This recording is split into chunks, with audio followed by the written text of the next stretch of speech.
right, Nazim. Welcome back to Jamaica, or should I say welcome home? Yes, welcome. Thank you. Feels good to be back. Good, very good. So, it's today's October 25th, 2020, and we are in the midst of a pandemic. How was traveling during COVID? This wasn't my first time traveling during COVID. It's probably been my sixth flight during COVID.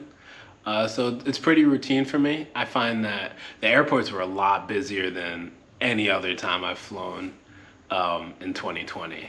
So I really felt, especially going through Charlotte, I felt it was like a high risk kind of area because of all the cases that have been spiking. But other than that, it was everyone was I guess cognizant of being clean, and there's a lot of checkpoints, and they checked my documents. It's a lot of paperwork. So aside from having all the paperwork, everything was pretty seamless. I get to my gate on time. There wasn't any extra long lines. Just a few more checkpoints, and aside from that, everything was very smooth. Okay, well, that's good to hear. And what about the COVID protocols once you got into Jamaica? What was that like in compared to COVID protocols in other countries? So when I went to Portugal earlier this year, they had zero protocol. They just walked up. I just walked up and they asked me, "What am I doing here?" And I said, "Visiting a friend." They said, "Okay," and then they just kept me going. And then when I came back to the United States, they just handed me a pamphlet explaining if I had symptoms, what to do. So coming to Jamaica was a step up from both of that. So usually when you get into Jamaica, you don't make a stop until you get to immigration. As soon as you get off the airplane and you turn the corner, you see military men in desks. And they stop you and they usher everybody to a seat, and then they ask you where you're staying. And for me, I had a little bit of a hiccup because I booked two Airbnbs because I couldn't find one for 14 days. So I just booked two, one for 2 days, one for 12 days. And the guy, he wasn't having it. He said, "I have to pick one place to stay." He said, "Yeah, what did he say?" So just so 14 days is the quarantine period, right? Yeah, that's the whole quarantine period. And you have to, maybe I'm skipping ahead, but they give me a sheet and I log my symptoms and my temperature every day. So I have to, check the box, say if I have a sore throat, if I have a backache or belly ache or anything like that, as well as record my temperature. But they're pretty strict on filling out the forms and where you're gonna stay, and then there's another checkpoint right after immigration before baggage claim, and they essentially just take down all your contact information and tell you they're gonna call you, and that was it. Those are the only two extra stops that that COVID brought on.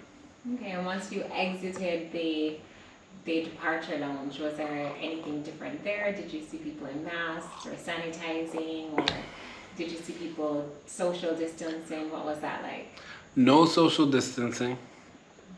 No there was mandatory hand sanitizer. So as soon as you get off the plane, there's a military man, and he points you to the hand sanitizer, and give yourself a little Purell. But aside from that, there wasn't any more hand sanitizer stops. People were wearing masks. People were wearing masks properly.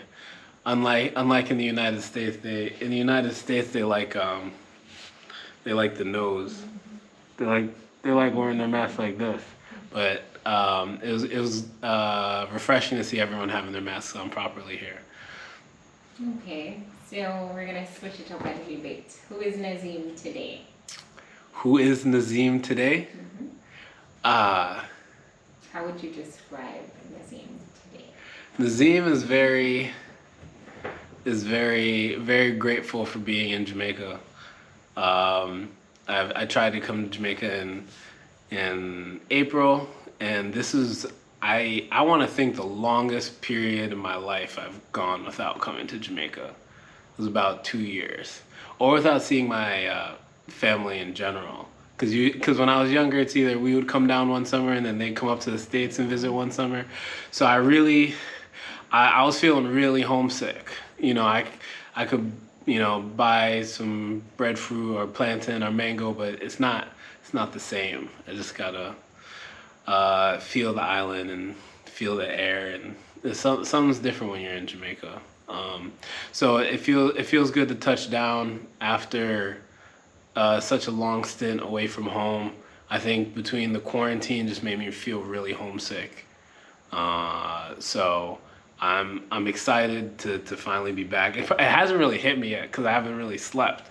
I'm so tired, but once this quarantine process gets done and I'm able to finally hit the beach or find some sugar cane, I'll be good to go.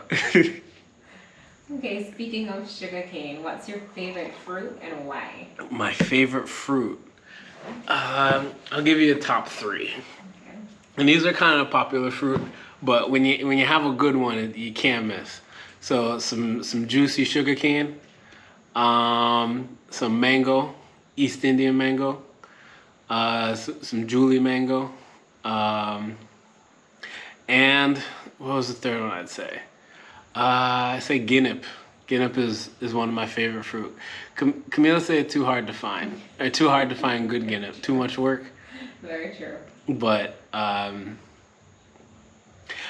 enjoy it. It can keep me busy all day. Just a bag of guinep and a bag of sugar cane. You won't hear from me. I'll just be just chomping all day. So I think those three would be my favorite fruit on the island. Fair enough. What's your ultimate goal in Jamaica for the next few months?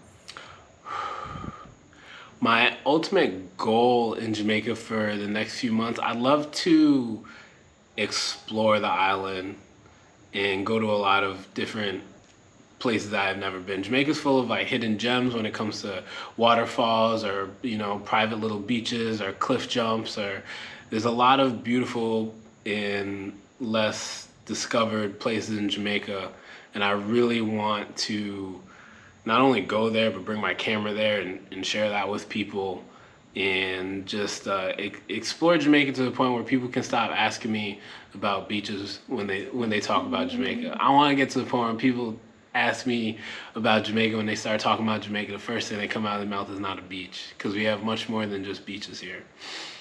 That's very, very true. Okay, so we want to know a little bit more about Nazim.